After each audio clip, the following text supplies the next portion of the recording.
Justice. No justice. No justice. If there ain't gonna be no justice, Philip. Philip.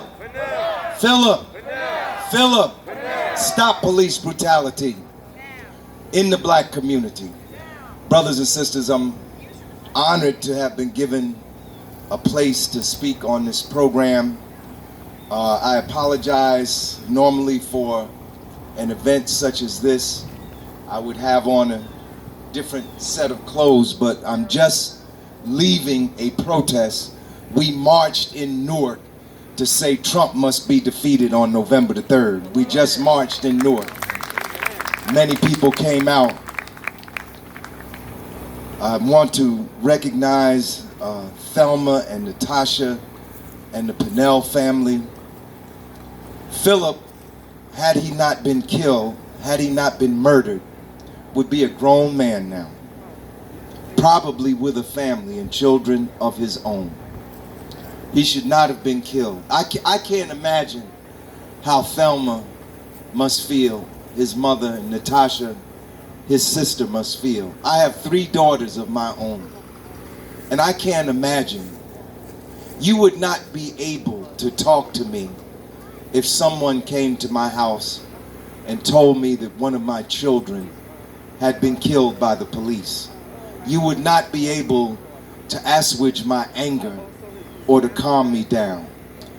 And I say this: the courts may consider the case of Philip Pinnell closed, but that case is not closed until the people say it's closed.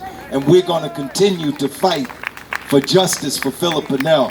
If we could fight 40 years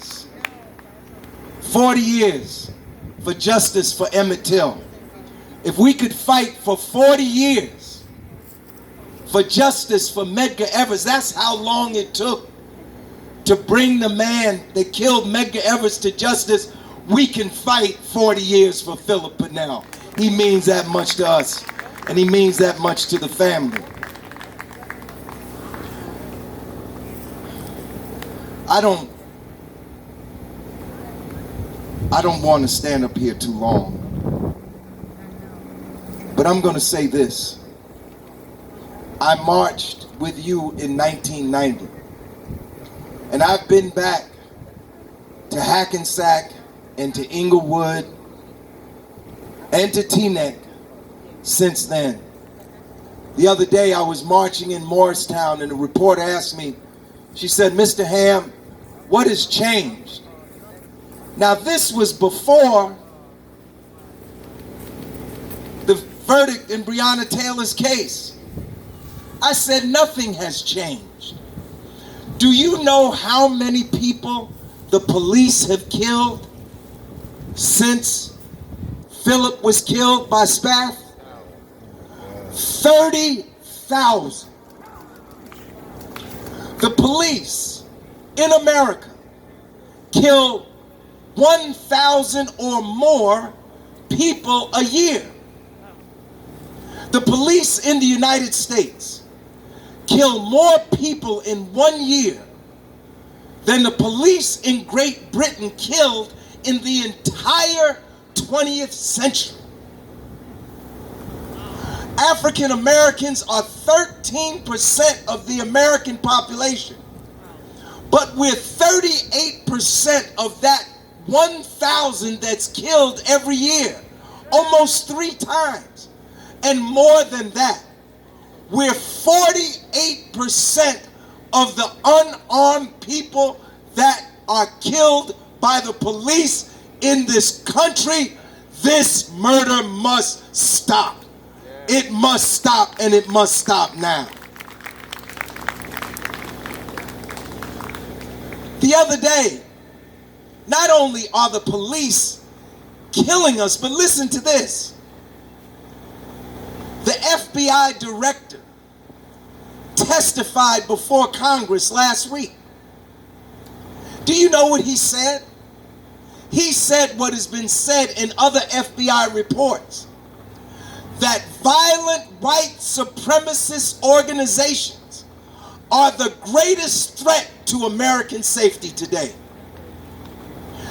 In May, the New Jersey Department of Homeland Security said that in the state of New Jersey, violent white supremacist organizations are the greatest threat to the safety and security of the people of this state. But listen to this. This is what the FBI also said.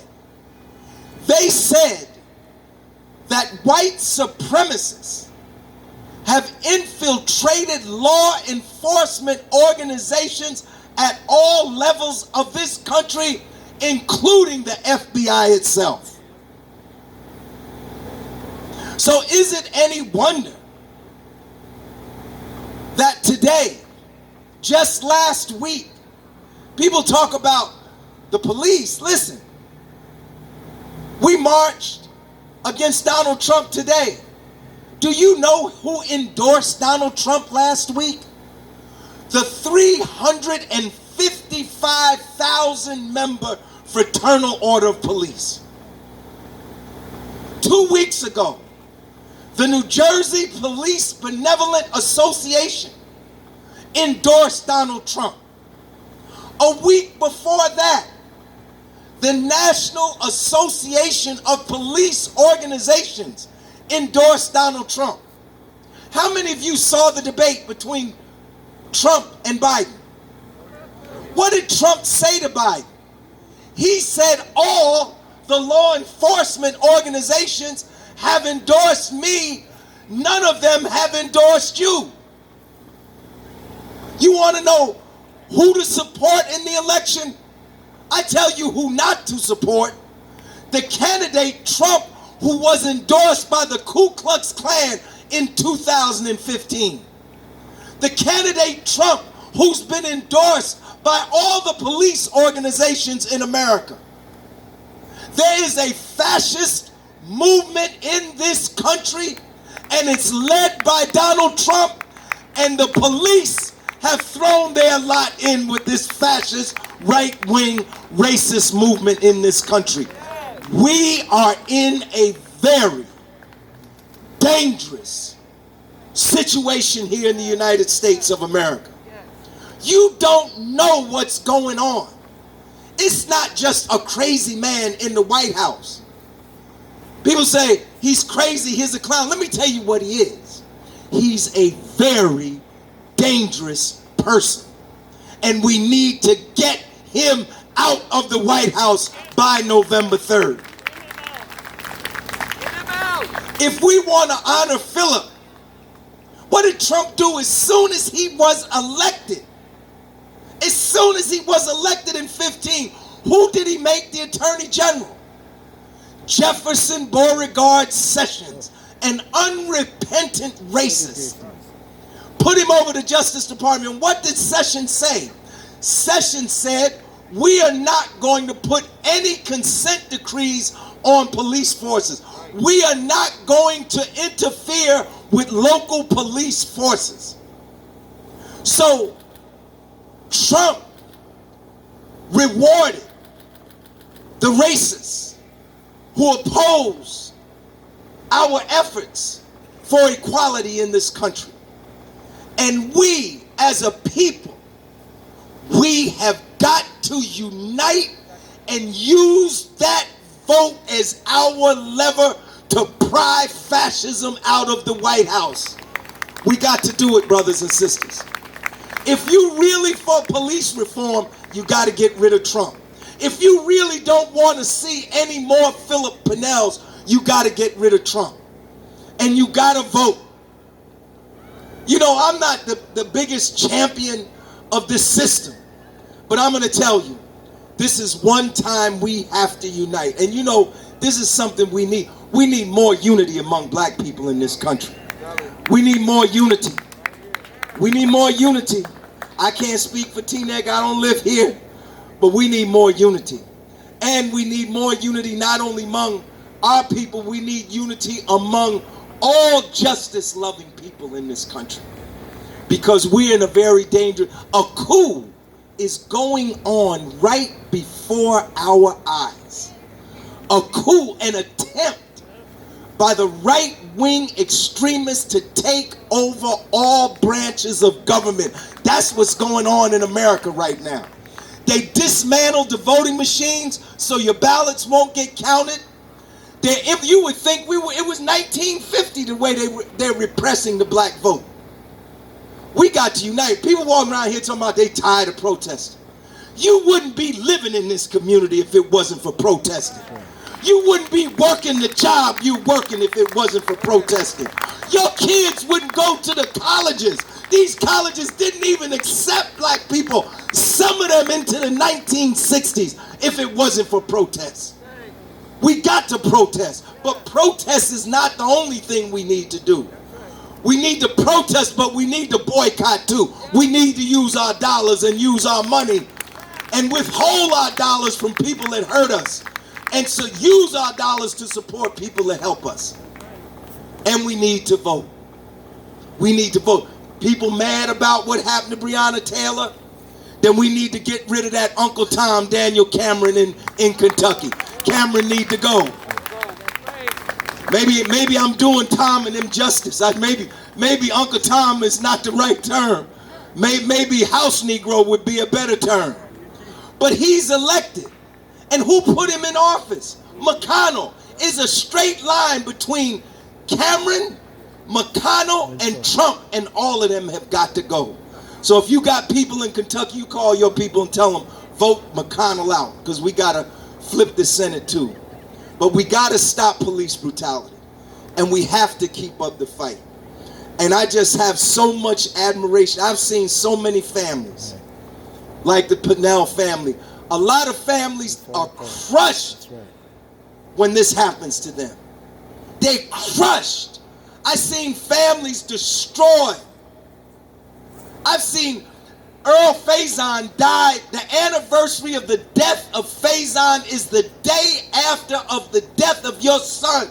The death of Faison killed his mother. His mother died on the year anniversary of his death. The death of Faison made his father so sick he had to have a leg amputated and died later on. People don't know, do they, how much this affects the family. So if we don't want any more Faisons, we got to unite. And we got to fight police brutality, and we got to put real reforms in place. We should, if you really want to stop police brutality, ban the chokehold, outlaw it here in Teaneck, New Jersey. Outlaw the chokehold. If you're really serious about stopping police brutality, end qualified immunity for the police. If they kill, if they murder, they should go to jail just like everybody else. And we need police review boards over all police forces in every municipality in this state. We need police review boards. So I know I've gone over my time. I apologize, but I just being here just brings back so many. You know, I was here the night they talk about the cars that was towed. Let me tell you why the cars got towed up. The cars didn't get towed up because people went in there to tear up the car. The cars got towed up because the police, I was there. I know what happened. The police forced the young people into the parking lot and they couldn't get out. And that's how the disturbance started.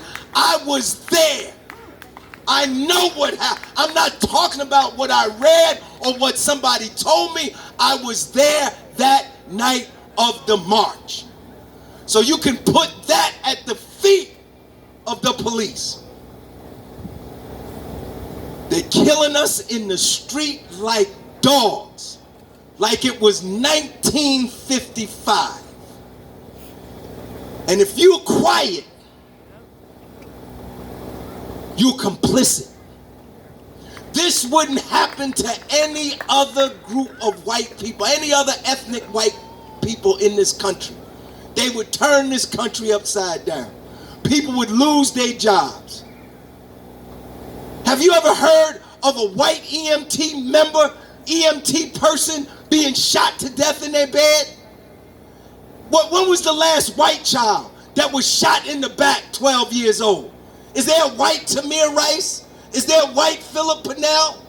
Are there white grandmothers shot at point blank range with shotguns like Eleanor Bumpurs?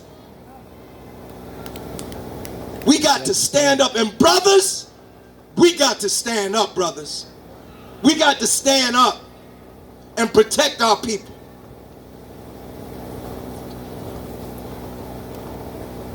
I love you. I love you. Thank you so much. I love you. I love you all. Power to the people.